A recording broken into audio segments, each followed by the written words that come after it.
All right. So we got to get into a Texas A&M preview. Before we do that, got to talk about college basketball analytics. So you can go to cbbanalytics.com right now. I'm telling you, I use cbbanalytics.com for every single show, whether it be a preview or a review. The breadth and width and length of stats that they have, second to none. You can see percentile numbers. You can see per 40-minute numbers for certain players.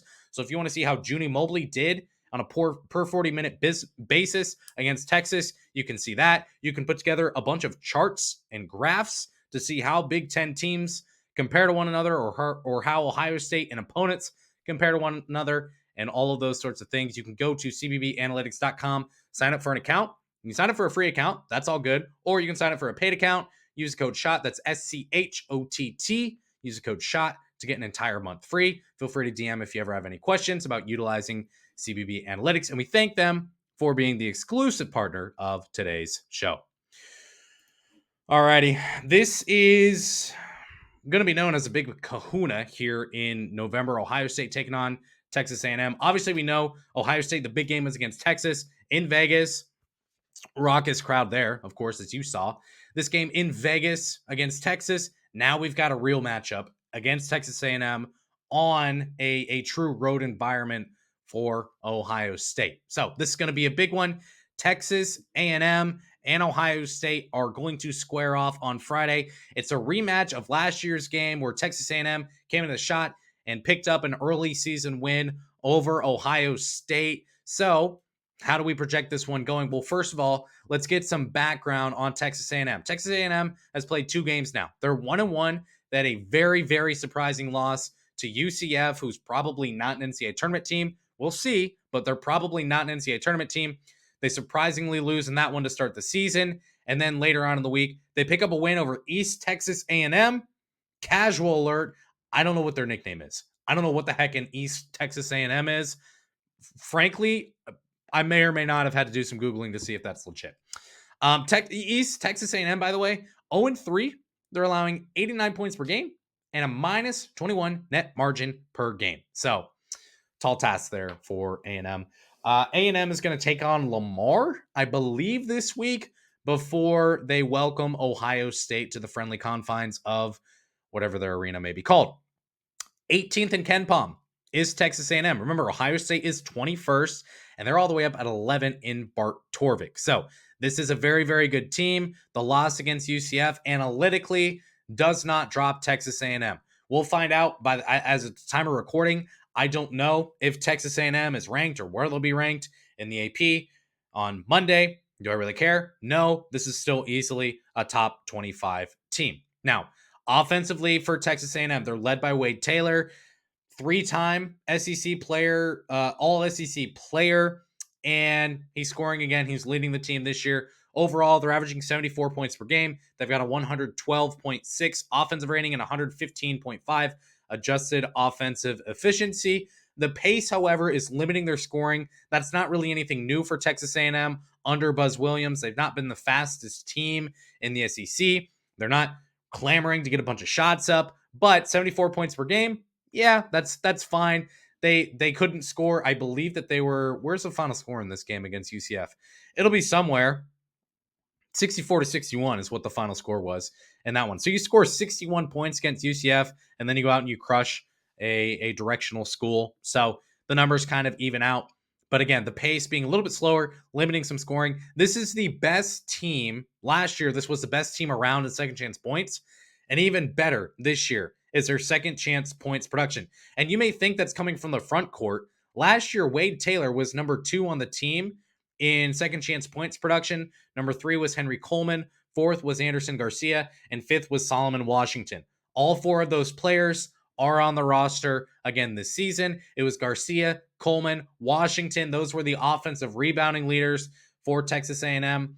And again, if this is going to be a really, really good team when it comes to second chance scoring and offensive rebounding rate, all those types of numbers, you would assume that they're really good in the paint, and that would be true. 43 points per game in the paint this season has Texas A&M, if that's a correct phrasing, Wade Taylor not doing much there. He's a 3-level scorer. He's not scoring as much in the paint this year, but Pharrell Payne, Henry Coleman, Zurich Phelps, he didn't play against UCF, but he did play a bunch against East Texas A&M. Those are the guys you look at when it comes to scoring in the paint, and they're not really taking a lot of triples because of this paint-centric approach as well. It doesn't mean that Wade Taylor can't take over a game. He had several games last year with 6 or more three-pointers made. And this year, Wade Taylor, speaking of him, he's averaging 11.5 points per game, 6.5 assists per game, and he's shooting 40% from behind the three-point line. So Wade Taylor is going to be the guy to watch. He was the guy to watch last year. Let's take a look, actually, at how this game went last year in terms of numbers against Texas A&M. Again, these numbers courtesy of CBB Analytics. So if we head to the player box here from Ohio State and Texas A&M, first name we see is Roddy Gale Jr. Henry Coleman played 36 minutes and he had 20 points against Ohio State, picked up 11 total rebounds. 7 of those were defensive rebounds. Tyrese Radford also had 21 points. Wade Taylor, I do remember this now, also had 21 points in that game. He was 8 of 21 from the field. So they will use him, and they will use him a lot. Hayden Hefner played a lot of minutes. I don't think he's going to play as many minutes in this one. He only had 4 points. He's one of the best shot blockers on the team. It's 2 games in, but technically by production, he is one of the best shot blockers on the team this year. Anderson Garcia, he only scored 4 points, but he had 13 rebounds, and he is on the team again as well. If you're curious about Ohio State, Bruce Thornton had 24 points and 5 assists. Jamison Battle, 10 points. That was the start of Jamison Battle scoring double digits basically any time that he played in the game. But we're kind of getting off the rails here, aren't we? All that to say, Wade Taylor is going to be the guy to keep your eye on against Ohio State if you're against Texas A&M if you're Ohio State. Let's reel this in here for a second. So Texas A&M, very, very good offensively when it comes to second chance points and paint production. Of course, Wade Taylor can score from anywhere. He distributes the ball. He protects the ball as well. And this isn't a team that shoots a lot of threes. This was an ugly game last year when Ohio State played Texas A&M, and Texas A&M just played an ugly game against UCF as well. Now, defensively, Texas A&M is averaging 59.5 points against per game right now, 112 defensive rating, and a 95.0 adjusted defensive efficiency as well. So really, really strong defensively. Now, based on everything we said on the offensive side of the floor, would you be shocked to find out they're one of the best paint defenses in the nation? Probably not. They're allowing 20 paint points per game so far this year and 4.5 second chance points per game. That's wild. Zed Key probably averaged that by himself on a per game basis last season for Ohio State. Texas A&M is averaging 4.5 second chance points per game again so far this year. They've also got a 17.3% block rate. That's 90th percentile in all of college basketball this year. All the post names already mentioned are involved there in blocking shots. Even Hayden Hefner is there as well.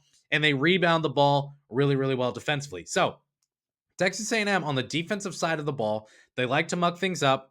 They are extremely, extremely strong in the front court when it comes to points per game, in the paint, when it comes to second chance points, when it comes to defensive rebounding, all of those spots, Texas A&M is really, really strong. So how can Ohio State win a game against Texas A&M where they are so good there in the paint? And you wonder, especially with how game 1 went for Ohio State with Texas, where you pick up a big win, you win by 8 points, you look really good, game never really in doubt, you led the entire way. Well, how does Ohio State beat Texas A&M? You already have a roadmap, thanks to our friends down in Orlando at UCF. It came down to agitation. If you watch this game or you take a look at the highlights on YouTube, I'm sure plenty of people will this week, trying to get a better understanding for Texas A&M. UCF just agitated the heck out of Texas A&M. UCF blocked 10 shots. They had 9 steals. They forced 12 turnovers. It was an ugly game in general. That's what it takes to get a 64-61 final score. Wade Taylor was only 4 of 15 from the field. Solomon Washington was 3 of 10 from the field. Texas A&M only made 7 3-pointers in this game. That's not really out of the realm of possibility, I think, against Ohio State. It's not something Texas A&M really focuses on. And Texas A&M on the defensive end, they had 24 fouls in this game. So, how can Ohio State win this game? Well, they've got to prove the pace. Ohio State, their pace against Texas actually wasn't that fast. You saw them running up and down the floor, but pace is really all about the amount of shots that you're getting in a 40-minute game. How many shots are you getting up? And against Texas, it was kind of middle of the pack. It wasn't that much faster than what we had seen under Chris Holtmann, and it was slower than what Jake Diebler's teams had shown last season when he took over as interim head coach. Remember, pace is a huge issue for Ohio State. Not in that it's bad, but it's something that is a topic to keep an eye on. And against Texas, Ohio State had 0 fast break points. Pace 68.7. That's still higher than Texas A&M, but if you can score in the fast break, if you can start to push the ball a little bit more and let that lead to more field goal attempts, more shot attempts, that could make Texas A&M pretty uncomfortable. Under Buzz Williams, Texas A&M does not push the ball. They do not get shots up quickly. And if you speed them up defensively as well, this is your second key to the game. They have a 13.2% turnover rate in losses last year. 13.2. That's not great. They had a 10.1% turnover rate. That's elite in wins last year. So when it came to winning games, losing games, a lot of times it came to turnovers. The SEC is a really, really interesting conference to watch because you see a lot of different styles of play, but what you see a lot of is a lot of running up and down the floor and just trying to out-athlete each other. Ohio State has the athletes in this one. So the question is, will they show up and will they be able to out-athlete Texas A&M? And instead of letting this be a rock fight or a knife fight or insert weapon of choice type of fight in this one, can you turn this into a shootout? Can you turn it into a barn burner? If so, I think Ohio State's going to like where they're at in this one. It'll be interesting to see. Will Ohio State try to push the ball against Texas A&M? That's what I would do. But me, on this show, I'm not the head coach of the Ohio State University men's basketball team. Now, there are other people who can coach and also lead a program and also have a show, but I am not Doug Gottlieb. We will find him later on, though. Don't worry. Okay, so that's how Ohio State wins this game, I think. Number one, they've got to prove the pace. They got to push the ball. They've got to score in the fast break. Number two, you got to speed them up defensively as well. Get that turnover rate up. Force them to foul you. Get them uncomfortable. By the way, in losses last year as well for Texas A&M, I can't believe I almost forgot this point. They shot 36.6% from the three-point line. No. From the field, they shot 36.6%. Did Texas A&M last year in losses? That is zeroth percentile in all of college basketball last year when it comes to games in which they lost. So if you can keep this team from shooting the ball well, shocker, it's going to be hard to win. So talk about banger bets. So we got no lines on this game out already. Of course, we already talked about Ohio State's matchup with Youngstown State, some leans there.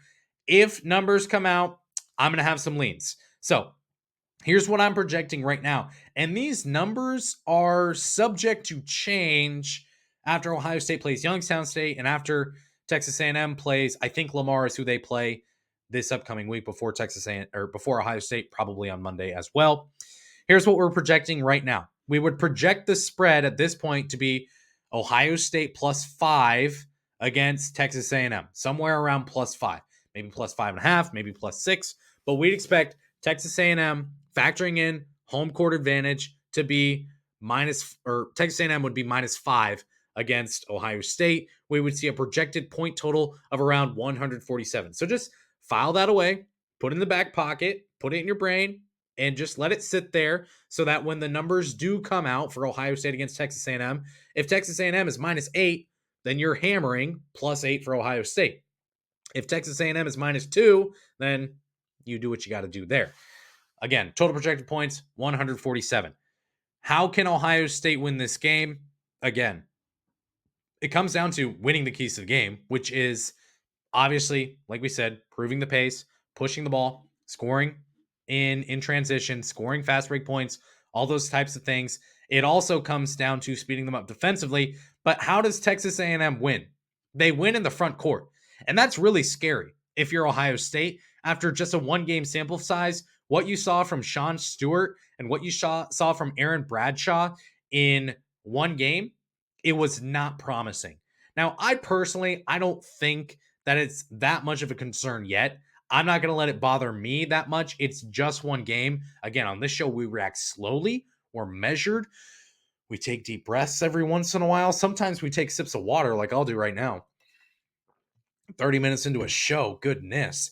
Um, it's okay. We don't have to be all that concerned about Aaron Bradshaw and Sean Stewart right now, especially given how well Devin Royal played. If you're going to be really concerned, I'm going to say this. If you're going to be really concerned about how Aaron Bradshaw and Sean Stewart looked, you also have to be very excited about how Devin Royal looked. That's just how this works. And Evan Mahaffey, did he have double digits rebounds? And I apologize for making you wait, but this is a question that needs to be asked because I think he had 11 rebounds. And now that I've said it out loud, I could look really stupid. Evan Mahaffey had okay. Just give it a second, would you? He had 4 rebounds. Is that right? Am I looking at the right game? I feel like he had more than 4 rebounds. Am I being is CBB analytics lying to me? Is a question. I was looking at the wrong number. He had 4 offensive rebounds. He had 8 rebounds total per CBB analytics. Is that the same as the NCAA database? Because on CBB analytics, you have the CBB database. You also have the NCAA database. Sometimes those numbers can change. 8 rebounds for Evan Mahaffey. All that to say 8 rebounds for Evan Mahaffey. You got to be happy with how Mahaffey and Royal looked, even if you're not happy with how Stewart and Bradshaw looked. But look, you cannot get dominated if you're Sean Stewart. You cannot get overwhelmed in the post if you're Aaron Bradshaw. And these guards for Ohio State, too, they're probably going to have to rebound. Micah Parrish, Michi Johnson, Junie Mobley, Bruce Thornton, all those types of guys, they're going to have to be able to crash the boards and rebounds. I think Evan Mahaffey could be a huge factor in this game. I think Devin Royal could be a huge factor in this game. But you need the front court as a whole to step up, especially after how they looked against Texas. It was brutal. It was bad. And Stewart and Bradshaw have got to step up. The question is, will they? I can't answer that. However, what time is this game? Probably around 7, right? Maybe 9. Around 2-ish hours after the start time of this game, I'll be really confident giving you a prediction of whether or not Ohio State will step up, especially in the front court with Sean Stewart and with Aaron Bradshaw. Until then, I'm going to say, I don't know. But you know what? I didn't pick Ohio State to beat Texas, and I was wrong. And from what I saw from Ohio State beating Texas, there's a lot of good there. The concern is the front court, and my concern too is what happens if you don't shoot 14 of 28 from the three-point line?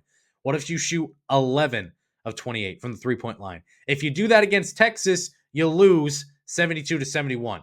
Not a perfect system, not a perfect way to predict it, but that's probably what happens is you lose that game. You can't expect Ohio State to be that good from deep, so you're going to need your guys to be able to be good in the front court against Texas A&M. I don't know. It's a feeling. Maybe I'm still off the high of Ohio State beating Texas A&M or beating Texas, but I'm going to pick Ohio State to knock off Texas A&M in College Station as well. I think this team could be legit. I think it could get hot. I'm going to trust that Sean Stewart and Aaron Bradshaw are not going to be as bad as they were against Texas, and they're going to help pick up a little bit of the slack here for Ohio State. I've got the Buckeyes winning this game 74-70. I've got Ohio State winning. Now, in my 2 predictions, let it be known, in my 2 predictions, I've gone against whatever my so-called model has said. What did I call it earlier? The BIP, the betting information platform or process, something. We'll find something. If you have some, I will shout you out on the show and I will say, hey, this guy right here, he has named our model. So be advised. I'm taking Ohio State to win this game. I'm taking them to win 74-70. I think that front court's going to step up. I think Sean Stewart is the X factor in this game as well. Alrighty. If you're like me, you're getting prepped for Ohio State to take on Youngstown State. That will happen on Monday evening. After that game, we will plan to go live. Again, make sure you're there on YouTube. That's why you got to be subscribed on YouTube. You can get notified whenever we go live so that you don't miss a show when it is live. And then we will kind of be quiet for a little bit until Ohio State plays Texas A&M. And after that game, of course, we will review that as well. That'll be live on Friday, coming out Friday night and into Saturday morning. So excited for that. Buckeye basketball is back. We've been waiting and waiting and waiting, and it is here. So thanks for being here. If you made it all the way, please give the show a 5-star review and tell a friend about the show. Even if they don't like Ohio State basketball, maybe that friend has a friend who does love Ohio State basketball, and we still make matches anyway. That's what this show is about, right? All right. I appreciate you listening to today's show more than you will ever understand. As always, I will shut up before you shut me off. Go Bucks.